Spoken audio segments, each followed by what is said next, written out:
Each B-17 flying fortress bristled with up to 13 50-caliber machine guns, earning a reputation as the most heavily armed bomber of World War II. These aircraft didn't fly alone. They moved in massive combat formations, overlapping their fields of fire until the sky itself looked like a wall of steel. They could take staggering amounts of punishment, sometimes limping home with engines on fire, wings shredded, and fuselages ripped apart. To many, it seemed like nothing short of a flying battleship. And yet, despite all this, the Luftwaffe still shot them down by the hundreds, sometimes by the thousands. How could bombers so heavily armed, so well defended, and so fearsome still fall prey to German aces with terrifying efficiency? The truth lies in a series of overlooked weaknesses, clever enemy tactics, and chillingly calculated strategies that turned the flying fortress into a flying target. The blind spots in a fortress of guns. On paper, 13 machine guns should have made the B-17 untouchable.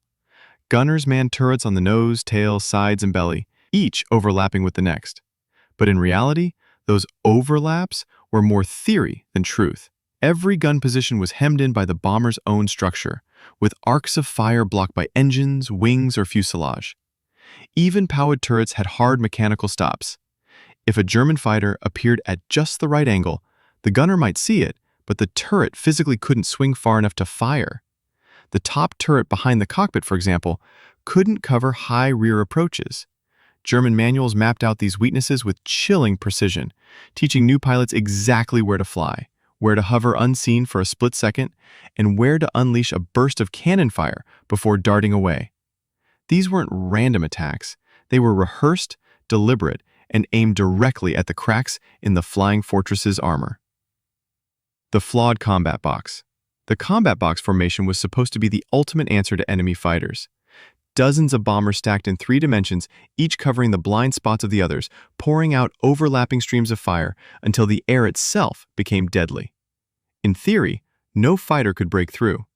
In practice, the box was a compromise, not perfection. The rigid structure made formations predictable, like massive flying grids that German pilots could study from afar. Weather, turbulence, and flak bursts often forced slight spacing errors, opening seams just wide enough for a determined Messerschmitt or Focke-Wulf to slip through. Edge bombers, those unlucky enough to fly on the corners of the formation, were especially vulnerable. German fighters learned to circle those edges like wolves around a herd, striking where the guns were thinnest. The box looked powerful from the ground, but in the cold reality of combat, it became as much a trap as a shield. Chaos without central fire control. Unlike the later B-29, the B-17 had no centralized fire control system.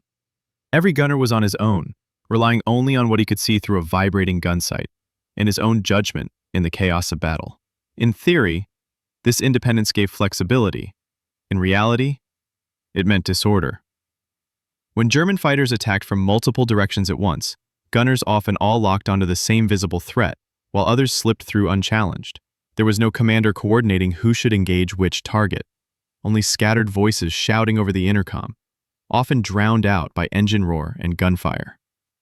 Training emphasized individual marksmanship, not teamwork, so in the heat of battle, coordination broke down. To make matters worse, most B-17 sights were simple optical rings or reflector types, requiring gunners to manually calculate lead against fighters closing at over 400 miles per hour. With barely 1 or 2 seconds to spot, track, and fire, many attacks were over before the gunners had even pulled the trigger. The flying fortress was armed to the teeth, but the teeth rarely bit in unison. Before the German fighters ever appeared, B-17 crews had to survive the black storms of flak. Anti-aircraft gunners on the ground didn't just fire blindly into the sky. They carefully mapped out bomber routes and built flak belts where formations would be forced to fly straight and level, especially during the final bombing run. Shells exploded in preset patterns, filling the air with shrapnel that could shred control cables, puncture fuel tanks, or wound crewmen in an instant. Even near misses rattled the planes violently, knocking formations out of alignment and breaking the fragile geometry of the combat box. Once a lead bomber or pathfinder was damaged, confusion spread through the group, making it easier for fighters to pounce. Yet, bomber pilots were under strict orders: never break formation. No matter how heavy the barrage, turning away meant isolation, and isolation meant death. So they flew on, straight through walls of fire, knowing that every mile deeper into German territory made the inevitable fighter attack that much deadlier. When the Flak had done its job of scattering and damaging formations, the Luftwaffe's fighters moved in.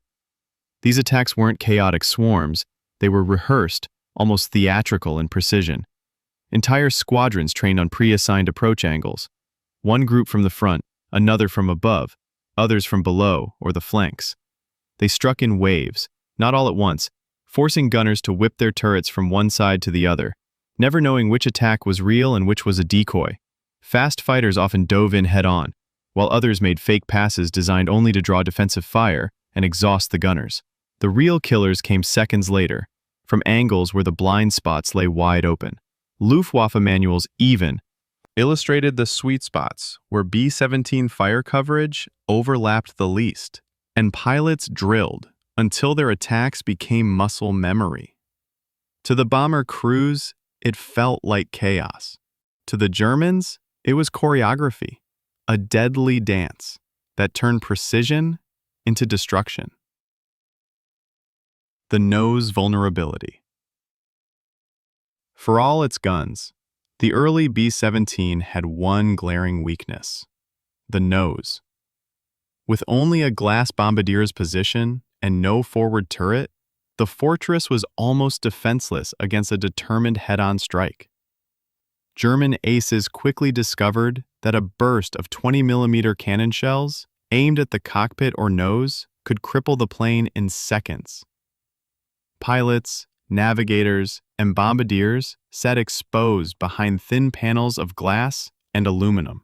A single well-placed hit could kill the flight crew, destroy critical instruments, or even detonate the bomb load itself.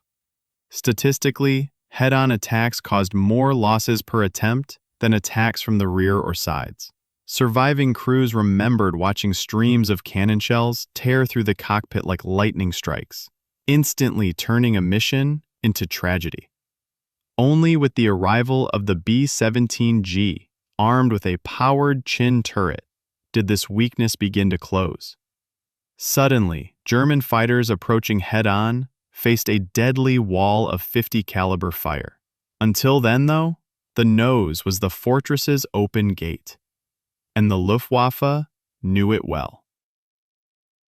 Fire, fear, and the cold calculus of survival. As the war ground on, the odds against the flying fortress only grew steeper. Early German fighters, armed with rifle-caliber rounds, had little hope of downing a B-17 quickly.